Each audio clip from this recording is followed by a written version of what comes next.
We're getting more details about Donald Trump's plans when it comes to the southern border, and they're extreme, I think, to put it mildly. He apparently plans to deploy an absolutely massive number of soldiers to the border, like on the scale, like beyond even the Russian invasion of Ukraine. They're talking about potentially sending up to 300,000 soldiers to the southern border to both apprehend migrants and also set up an industrial scale network of camps and detainment centers. This is according, by the way, to 3 different sources with knowledge of the matter who have talked with either Trump, Stephen Miller, others in his ghoulish circle of immigration policy advisors talking with Rolling Stone. And we're gonna give you a few more details. They basically said they're gonna do this surge of federal troops to totally seal the border. And he plans to give himself sweeping powers on day 1. Remember, that's the one day where he gets to be a dictator, we found out recently. Potentially sending hundreds of thousands of troops. And one of the people talking to Rolling Stone said, I've heard anywhere between 100,000 to 300,000 from President Trump, Stephen Miller, and others on what may be required to get the job done right. There are differences of opinion on how many you would actually need, and everyone has their own ideas. Nothing is set in stone.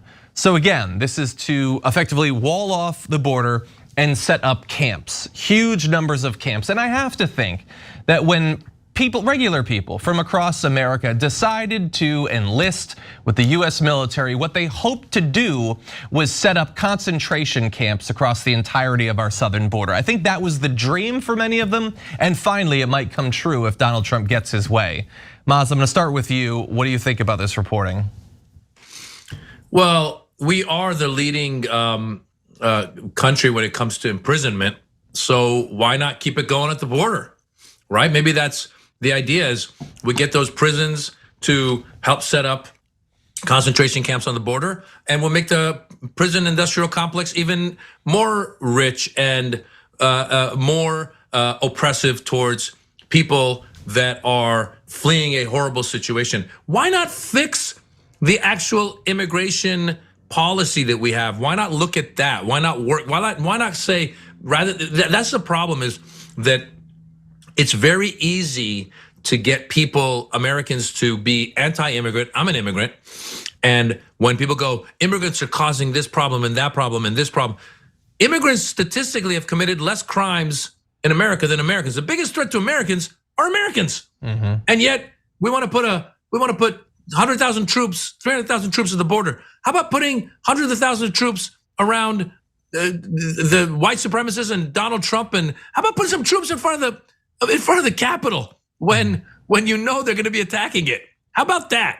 How about some of these? It's such a moral dehumanization. It's so easy to dehumanize people, and I hope that we continue to talk about this, and I hope we continue to talk about the cruelty. I'm not saying there's not a problem with immigration. We should fix it. We should care to fix it. But it's so easy to demonize somebody else and say they're why you are making less money, or you are, your insurance prices are up, or whatever the hell they want to make. You have your Governor Abbott sending migrants to all these Democratic cities, and there's a lot of people going like, that's right, keep doing it. It's such a cruel and dehumanization of people actually fleeing bad problems, which, by the way, a lot of the people fleeing their situations are situations caused by our greed going into their countries, taking their resources, and now they got to escape. So let's not forget that either. So, again, it blows my mind that we're putting these poor people he wants to put those poor people into concentration camps, and he's out free. I don't even know what I'm going to do if he wins. I'm sick of it. Yeah, absolutely. And we do have issues with immigration, right? And our issues are that if you live in a country like Mexico and you have a family member here and you want to immigrate, quote unquote, the right way, you could be waiting 21 years to be able to do it the supposed right way. And that's something that the Republicans will never tell you when they screech on and on about how people need to come here the right way. They also will never tell you that the same, migrant caravans that they fearmonger about are people who are coming here the supposed right way. They are asylum seekers utilizing international law to come to the United States to declare asylum. And when I was working in immigration law, my clients were all asylum seekers.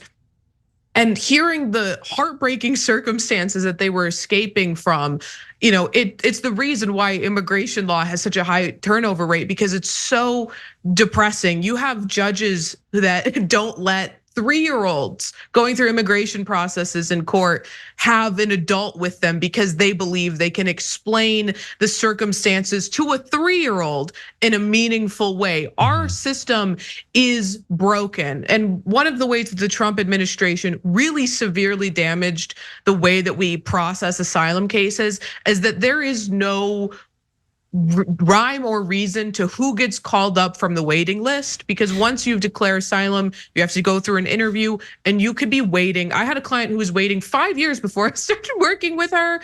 And then once Trump came into office, he completely messed up that system and it was just a long game. I don't know if she ever has had her interview yet. And it's just, some insidious, and they weren't highly publicized, but these insidious ways that he manipulated the Department of Homeland Security to make the system more broken than it already was. And hearing what he plans to do and the means through which he plans to do it by utilizing the Insurrection Act, ironically, considering he's Donald Trump, is how he wants to achieve his goal of creating these concentration camps at the border by using the United States military, and that he might be able to do it because the Insurrection Act is written in ways such that it doesn't provide the legal safeguards that it should to prevent a dictatorial president like Donald Trump from utilizing it in that manner. Yeah.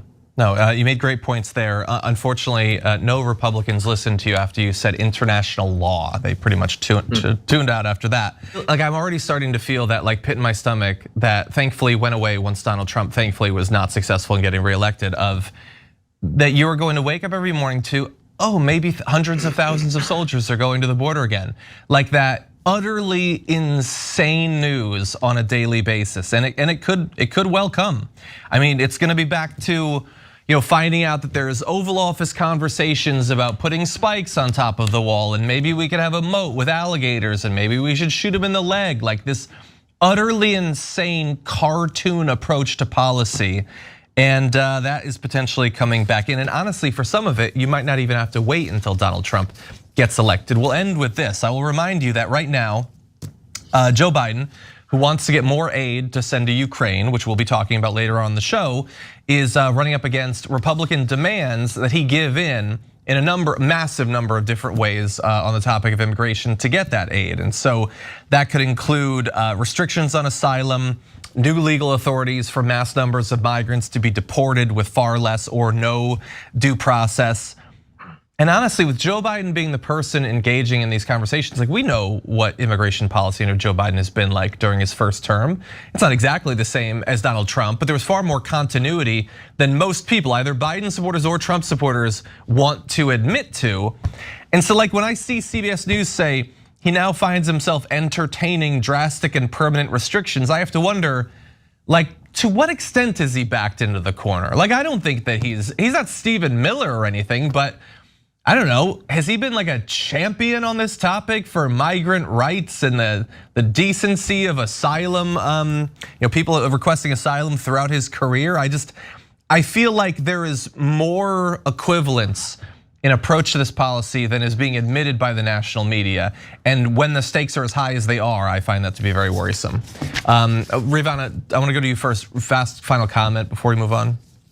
Yeah, I'll just end by saying you're exactly right. I worked in immigration law under the end of the Trump administration, the beginning of the Biden administration, at a time in my life where I was much less jaded and had a lot more optimism about the changes that were going to come. And I didn't see them, and we haven't seen them, not in a strong, meaningful capacity. Some of the changes we have seen were changes that came through courts telling Joe Biden that he had to reverse Trump era policies, and not the Biden administration, actually doing and delivering on the promises that they made on the campaign trail. We had Kamala Harris telling migrants do not come, without taking any meaningful measures to reverse, as Moz pointed out, the United States policies that cause the crises, that cause the influx of immigration in the first place. Something I heard a lot, and I'll just end with this, working in asylum law, was that these asylum seekers, they didn't want to come here. They were forced to come here. They would much rather live in their countries of origin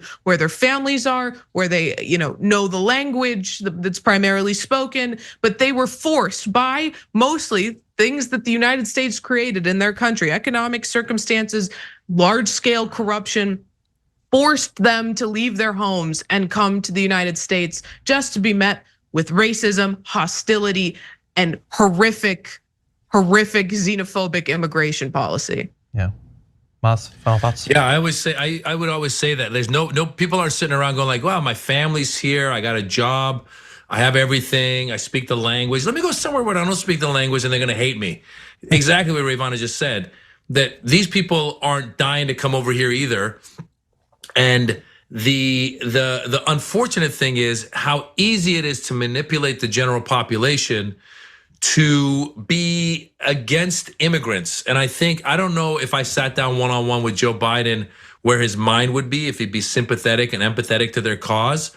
But the fact that he has to have these policies that if he doesn't, I think part of it is that he'll get the pushback from the Republicans saying like, oh, look at how weak you are. They already say it regardless. As you said, John, his policies haven't changed that much from the Trump policies, and yet they're still attacking him. And it's heartbreaking. Like Americans, we're supposed to be sympathetic and accept people. It's just so hypocritical because a lot of these people are also like hardcore Christians. They're like, I'm Christian, but don't come and shoot them at the border. You're like, where'd your Christianity go? Thanks for watching. If you become a member, you get to watch all this ad-free, except for, of course, this ad. Still, hit the join button below. If it makes you feel any better, I have already put evac on alert. He's ready to go if it comes to that. General, I can assure him. Hey, Chapo, let me into the war room to see you, so I had to hack my way onto this frequency. This better be critical, Wheelie. So, come on, when is it not, please? Okay, couple of things. I'm running low on the dough. I was thinking about taking a couple of months sick leave, maybe starting today. And oh yeah, I intercepted a transmission from Megatron. Then send it through. Yes, sir, right away, sir. And so I was so damn good on me, let us know. This is your last warning, insects. Relinquish what remains of the Allspark. So who's the insect? You? What? Who's the insect? Protect you. They were defeated on our world, and we will defeat them here. Ambush was just a diversion. Security, please bring up.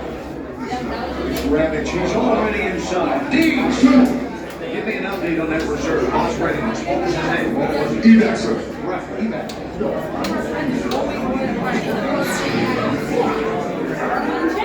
She's right in front.